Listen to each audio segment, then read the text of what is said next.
En réalité, il n'y a pas de magie. Je savais seulement écouter et j'essayais de donner les meilleurs conseils possibles. Les choses semblaient toujours s'arranger. Cela a fini par me donner la réputation d'être une faiseuse de miracles. Mon amie Hélène pensait que je devrais charger pour ça. Tu devrais vraiment faire payer les gens. J'aime aider les gens. Écoute, il n'y a rien de mal à être payé pour faire ce qu'on aime. Au fait, mon petit ami a adoré le cadeau d'anniversaire que tu m'as suggéré de lui acheter. Et nous irons tout à l'heure au restaurant que tu as recommandé. Tu dois prendre le gâteau au chocolat. Ironiquement, ma propre vie était un peu un désastre. Mes notes étaient bonnes, mais pas excellentes, car j'étais tellement prise par les problèmes des autres. Je n'avais pas de petit ami, et en général, mon avenir semblait à la fois incertain et effrayant. Sans compter que j'avais le père le plus embarrassant au monde.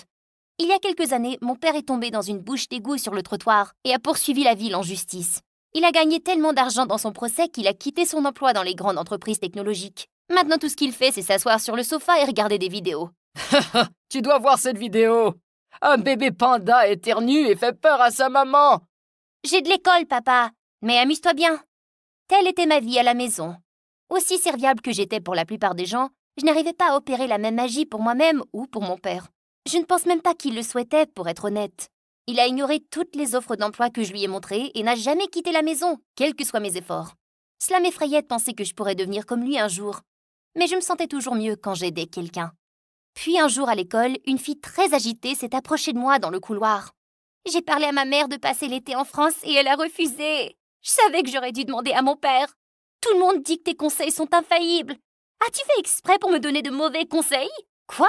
Non, bien sûr que non. Je ne ferai jamais une chose pareille. Peut-être que t'as mal compris ce que je t'avais dit plus tôt. J'ai fait exactement ce que tu m'as dit de faire, mot pour mot. Et ça m'a explosé à la figure. Tu es une imposteur. J'étais abasourdie. Cela ne s'était jamais produit auparavant. J'ai essayé de me souvenir des conseils que j'avais donnés, mais j'ai reçu tellement de demandes d'aide que les détails étaient plutôt flous. Secoue-toi, Tania. J'étais bouleversée, mais ce matin-là, 3 personnes m'avaient abordée et m'avaient dit que j'étais une sauveuse. Il devait s'agir d'un accident bizarre, non? Ça ne se reproduirait sûrement pas. Mais plus tard dans la soirée, Hélène m'a appelée en pleurant. Elle et son petit ami Joe étaient allés au restaurant que je leur avais recommandé, mais le serveur a insulté Joe et ils se sont battus. Joe a failli être arrêté. Pourquoi tu m'as dit d'aller dans cet endroit? Le serveur est un criminel. Peut-être qu'il était nouveau.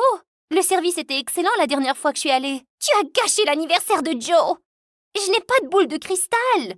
Je suis un être humain après tout. Je fais des erreurs comme tout le monde. Peut-être que ton petit ami n'aurait pas dû frapper le serveur non plus. Ah, peu importe, Tania. Garde donc tes conseils pour toi-même. As-tu au moins essayé le gâteau? Je l'ai fait. Il était sec. Que se passait-il? Avais-je perdu la main? Si je